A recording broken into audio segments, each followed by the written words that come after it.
Hey there folks, Rel here. Today we'll be taking a look at the open beta for Star Wars Battlefront to share its upsides, its downsides, and ultimately talk a little bit about its potential, or lack thereof. So the new Star Wars Battlefront was in open beta for free, but it also closed on October 13th. They may open up another one after this video is released, but the game itself launches in November on the 17th.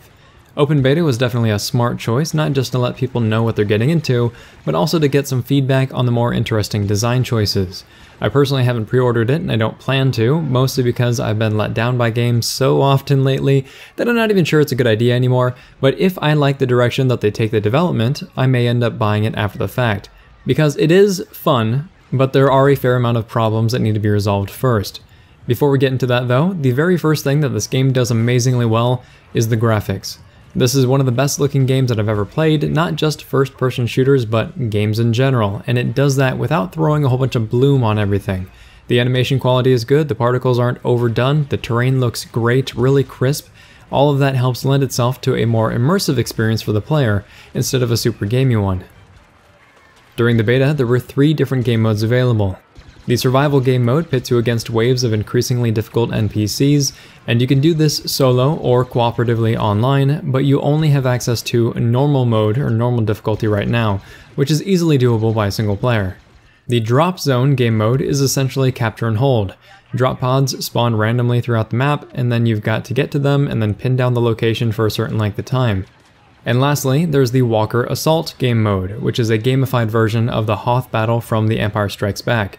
This is probably the most involved game mode in the beta, as the Imperials try to transport their 2 AT-ATs within firing range of the Rebels' generator, while the Rebels themselves are trying to defend and open uplinks for Y-wing bombing runs that damage the AT-ATs. All the while, you've got troopers on both sides just scurrying around, as well as using vehicles, turrets, and power-ups to contend with. And yes, power-ups are a thing in Star Wars Battlefront. This is one of those interesting mechanics that are definitely worth talking about, because scattered throughout the battlefield, you're going to be finding a few types of power-ups. One type will give you a random, one-time use throwable or deployable item, like an orbital strike, or a turret, or a really powerful grenade. This style of power-up would persist through death, so that you could just hold onto it until it's needed, and because of that, you have strategies that revolve around just holding onto orbital strikes until the AT-AT's shields go down. Then you can inflict massive damage. But again, these things are random, meaning that the strategy is more shallow and luck-based instead of being very refined and deliberate. Another type of power-up are the vehicle types. Imperials get AT-STs, various TIE vehicles, and the ability to jump in your AT-AT's main guns for a time. The Rebels get X-Wings and a speeder whose name I can't remember. Not a whole lot of variety, but they do serve pretty important roles. Vehicle power-ups are static, meaning that they're always going to be found in the same spots, but they're not always available. Again, this causes problems because strategies like keeping your speeders in the air so that they can harpoon gun the AT-ATs isn't exactly viable when you have to run all the way behind enemy lines just to grab your anti-air X-Wing fighters, because by that point the battle lines will be so far moved up that the sky will be littered with TIE interceptors.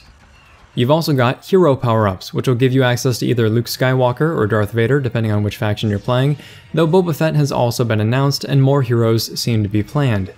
Heroes act just like vehicles, in that they have a limited life, but a hero's life bar will also tick down each second or so until it hits 2 HP, or 1 shot away from death. The heroes have scary giving capabilities, so players do try to keep their distance, but at the same time, they're unbelievably weak unless you've got them indoors. Both heroes have a different set of powers available to them, and their walking speeds and running speeds also differ. It's because of this that you'll usually see them jumping around the battlefield because it's just faster to do that. They can also deflect enemy blasters and throw their lightsaber, and Vader can force choke people while Luke can force push, but they're pretty underwhelming and borderline useless again, unless you're fortunate enough to get them indoors when enemies are still needing to actually be there, or else it's just kind of like wandering around the battlefield until your health ticks down and you die to a stray blaster hit. The upsides to having power-ups is that it does change up the game experience a little bit, and it also keeps who gets access to vehicles and super weapons a little bit more fresh.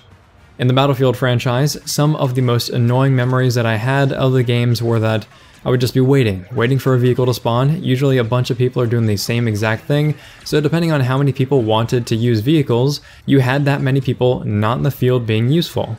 I think later games solved this by letting you spawn directly into certain vehicles if they weren't in use, but you've still got people on the spawn screen just waiting to click on the next vehicle that pops up. Forcing people to be on the field and in a fight in order to gain access to vehicles, that's actually something of a smart idea. But especially for maps like Hoth's Walker Assault, you have to change where the power-ups spawn based on where the battle lines are. That needs to happen, or else you end up with a lot of TIE Interceptors, TIE Fighters, and 0 X-Wings. In fact, not paying attention to where the battle lines are or where they should be is a huge issue that Battlefront currently faces. Right now, you only have 2 options available for spawn locations. The first is either to just spawn on your partner, which we'll talk about in a second, and the second is to spawn wherever the map wants you to spawn. When you jump into a game, you're immediately assigned a partner. This partner you will always see outlined in yellow, and you can spawn on each other and help each other out, and it's kind of neat. And if you queue up with a friend, that friend will be your partner by default, which is also cool. What's not so great is that you only have one partner instead of a squad, and the game is kind of small given that the largest map is 20v20, but even so, I do find this kind of annoying. Either way though, that's one spawn location. The other spawn locations they're all jacked up, there's no two ways around it.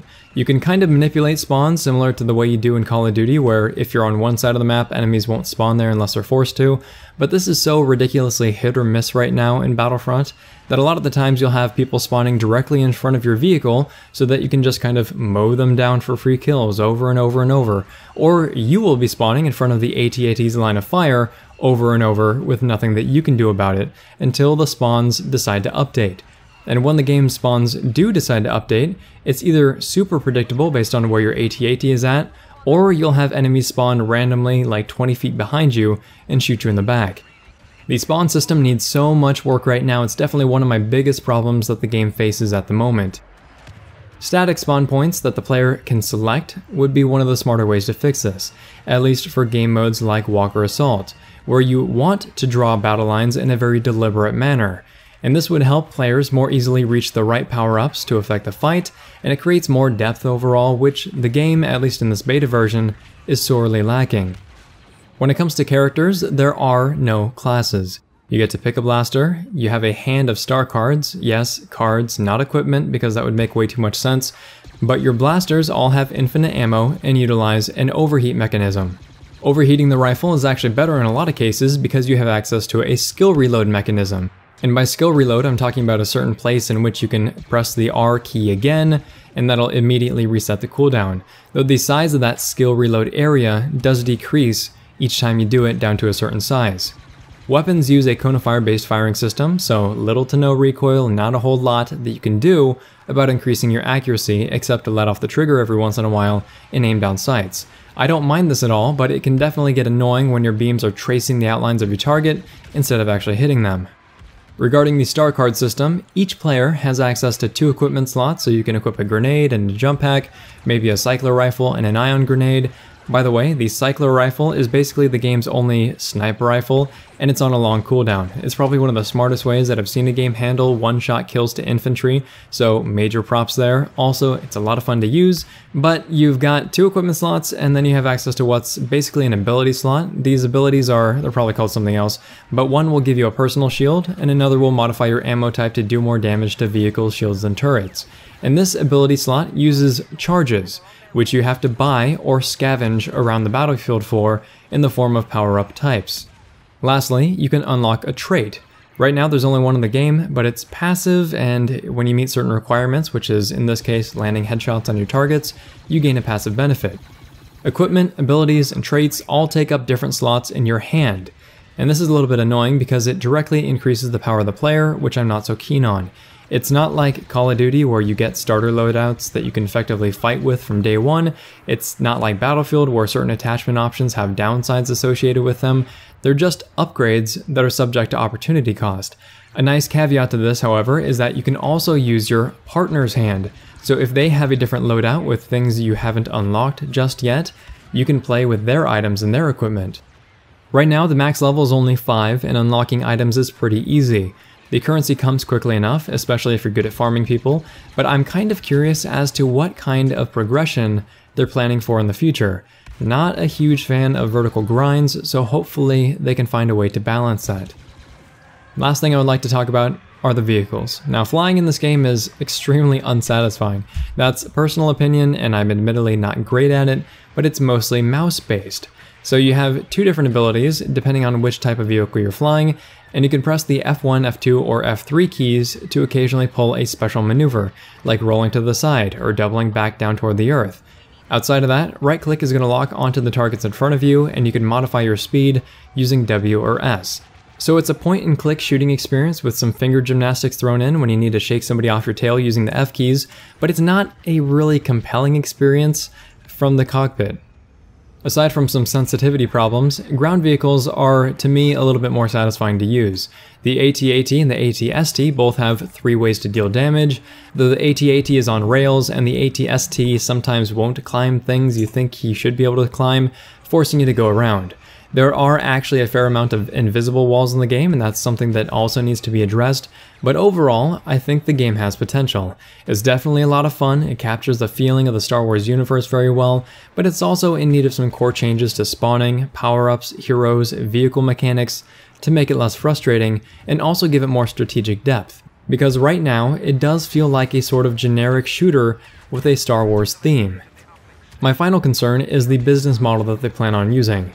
There is character customization built in, so I hope they go that direction instead of doling out expansion packs with new maps a la the Battlefield franchise. I never liked what that did for a game's community, or rather what it tends to take away, and if they can avoid that easy money pitfall, I think that the game has some real potential. If this video has been interesting, helpful, or entertaining, please feel free to like, subscribe, tell your friends about the channel, and I would like to know what you think about the game so far. If you've gotten access to the beta, or if you haven't, you can talk to the people who have. Thanks very much, folks. We're all signing off.